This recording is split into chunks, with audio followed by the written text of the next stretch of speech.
کتونکو د وزیر صحت خو مرته دغه کمزوري او بېحسي ښودلې چې دوه هسپتالونو له ایم اس نشي ورکولی. اوس ورته د وزیر تعلیم چې کوم دی بېحسي ښیمه چې 3 میاشتې او 3 ورځې وشوې چې دا بلډنګ چې کوم دی بې موره بې پلاره دی، دې له ډیو نشي ورکولی، یعنې ډسټرک افسر نشي ورکولی. ورسره 400 کې 4 امپیګانه 2 امینګانه د صحت محکمې سره د هغوی مینه هغه خو په ډاګه ده چې دا هسپتال نه بیچو جوړه شوه، رزړو غټ هسپتال، خو چې د دې نه محکمه تعلیم نه راله دې څه جوړوي. د دغه محکمه تعلیم دی چې د دې مشر نشته، دا بې موره بې پلاره دا بلډنګ دا به درته ښیم راځئ زموږ سره اوسئ. بسم الله الرحمن الرحیم. ګرانو کتونکو علب خان شیرپوست تاسو په خدمت کې د محکمه ایجوکیشن میل نه حاضر دی.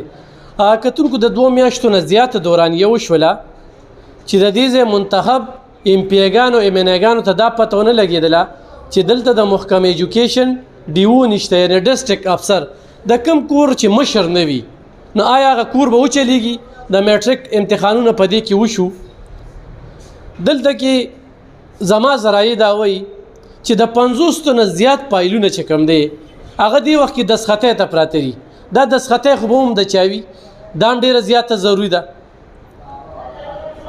2 میاشتو له 1 میاشت له غالبا ډیو راغی.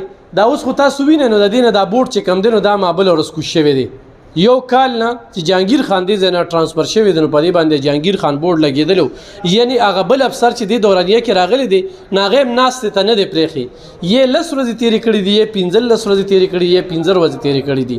هغه پکې بیا تللی دی، هغه دومره نه دی دغه شوي چې د دې نه هغه بورډ لرې کړو. دا تاله لګېدلې ده. دلته کې آیرو چې کوم دی خلک راځي دلته د کلرکانو سره باس کوي، دلته کې د ډیپټي ډیو سره باس کوي، چونکې ډیپټي ډیو چې کوم دی د ایډیشنل یعنی د چې د هغه په ځای دستخطي کوي ډیو درخواست هم لیږلی دی. نو زه څه ویلی شم؟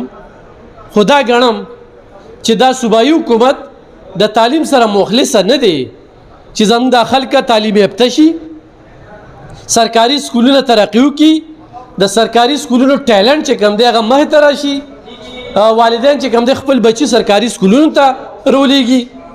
دا حکومت نه غواړي. ګینې محکمه ایجوکیشن زه دلته کې د سره ګرم ګڼم نه، په دې ګرم نه ګڼم. روز چې کوم دی نو خلک موږ ته ټیلیفونونه کوي زما درخواست باندې دستخطي ده، نو دا دستخطي به سیکرټري کوي، دا به وزیر اعلی کوي، دا به څه کوي؟ د دې ځای د 4 امپیګانو د 2 امینګانو چې هغه حکومتي دي د هغوی په مخ باندې دا سپېړه ده.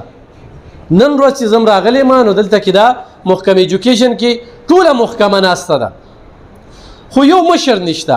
خو چې مشر نه وي نو په هغه اداره باندې او په هغه محکمه باندې څه دا کلرکان خلکو سره روز چې کوم دی استادان راځي عزتداره خلک وي، د دوی منځ کې دا باسونه کیږي. نو اوس ګرم خو دا خلک نه دي که نه، او دا د ځانه دستخطو کی یا جعلي دستخطو کی. دا کمره چې کمره تاله ده دا د ډیو صاحب ده، د ډسټرک ایجوکیشن آفیسر، دا دغه کمره ده. په دې کې دننه چې کوم دی فایلونه پراته دي او هغه فایلونه دستخطۍ ته پراته دي. دې وخت کې محکمه تعلیم چې کوم دی هغه یتیمه ده. څونه چې د ایډیو یا د ډیپټي ډیو دغه کار دغه کیږي، خو اصل خبره خو دستخطي ده، فنډینګ دی، محکمه ایجوکیشن ته پیسې ورکول دي. نو دا یو ډېره غټه مسله ده. موږ دا خبرې کوو، موږ اکثر ګیله کوو دلته کې د ایجوکیشن نه چې ټیلنټ نشته، چونکې ټیلنټ شته دی. په سرکاري سکولونو په ماشومانو کې دومره ټیلنټ دی، استادان ورسره ښه خوارۍ کوي، خو استاد له موږ څه عزت ورکوو؟ د حکومت ورله څه عزت ورکوي؟ محکمه ایجوکیشن له د حکومت څه عزت ورکوي؟ نه سرکاري سکول نه موږ ګیله نشو کولی چې زما په میټرک کې رزلټ کمزورې راغی نو د حکومت ګرم دی، خو نن زما سرکاري سکول ته ماشوم نه راځي نو د حکومت ګرم دی. ولې چې د حکومت د محکمې سره څومره مینه ده هغه ښودلی کېږي چې زه کال یادولی شم چې د 1 کال نه د ډسټرک ایجوکیشن افسر دوی سره نشته، څنګه چې په 400 کې د 2 هسپتالونو لپاره ورسره ایم اس نشته. څه عجیبه شانتې خلک هم دغه اسمبلی ته لیږلي دي چې د قام وسره د سره فکر نشته، صرف د خپلو دردنو د جلسو خلکو ته د تکلیفونو. او زه همیشه دا خبره کوم چې خلک څومره په ستونزو کې وي، څومره په مسلو کې وي، نو دوی ذهن داسې جوړ شوی دی چې دوی په خوشحاليږي، دوی په من غټيږي، د دوی د عوامو د مسلو چې کم دین هغه برین واش شوی دی چې هغه خل شي. خلکولو تمه به نه کې یار دا کومه خبره ده، دلته کې نور تکړه افسران ناستي، هغه له چارج ورکا چې دلته کې کینی، دلته ډیپټي ډیو ناستي، دلته ډیو ناستي، دا دلته به ترانسفر کیږي، دلته کې خلک چې کم دینو بخار ملتزي په وظیفه باندې سکالرشپ باندې هغوی د چې کم دینو ټریلنګ لذي، دلته ډیو د سختی په کار ده هغه نشته دی. دا 3 میاشتې چې 400 خلک په استادان کم ذلیل شو، کم تکلیفات ورته ملو شو، د دې تاسو موږ د چا نه کو، دا زمونږ ذله ده، په دې ذله موږ خپه کیږو. زه دې منتخب نمائندگان ته وایم چې بس کې ظلم پرېږدئ، د الله د قهر نو یریږي، د قوم سره مخلص شي، د خپل 400 سره مخلص شي. یار دا کومه خبره ده یار؟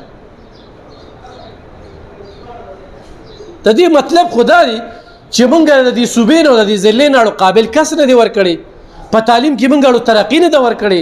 زمونږ په دې ضلع کې داسې تعلیم یافته کس نشته په ایجوکیشن کې چې هغه راشي په دې کرسۍ کې ني. دا خو ته زمونږ د دې استادانو او د دې تعلیم توهین کې، د دې افسرانو ته توهین کې، دلته کې د ډیو ته توهین کې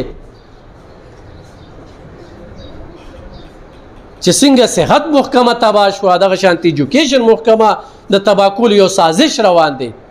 زه وزیر اعلی صاحب ته وایم چې اسې تقریرونه مه کوه، د دې ځای د امپیګانو ایمنګان نه خو به ګیله په دې نه کوو چې دا 9 کاله نه په موږ باندې مسلط دي، 9 کاله کې څه ترقي وشوله، دا یې ترقي د چې د تعالی لګېدلې دی. 3 میاشتې سوچ وکړئ ښه، او 3 میاشتو کې صرف یو 10 ورځو له ډیو صاحب راغلو، هغه 10 ورځو کې موږ ته 400 ټیلنټ ماشومانو کې ښکاره شو. یو کال شو دا بورډ چې کم دی دا بل په سوشل میډیا باندې دی تصویر وایرل شو، نو د دې هغه بورډ چې کم دی نو ختم شو. د دې 2 میاشتو نه زمام دا سوچ چې زه لاړ شم ایجوکیشن محکمې ته او زه ودرېږم، همای نن به افسر راشي، نن به افسر راشي، خو هغوی اخت تمام که. نو نن زه دې محکمې ته رالم، دا محکمه چې کمره داسې شړه پرته ده، قبرو کې کلرکان شته، ډیو صاحب شته، ټول شته دي، خو څه ډیره د افسوس خبره ده، انتخابي د افسوس خبره ده. په خپل دعاګانو کې بیا ساتي، زموږ په دعاګانو کې ډیره مننه، خوشاله.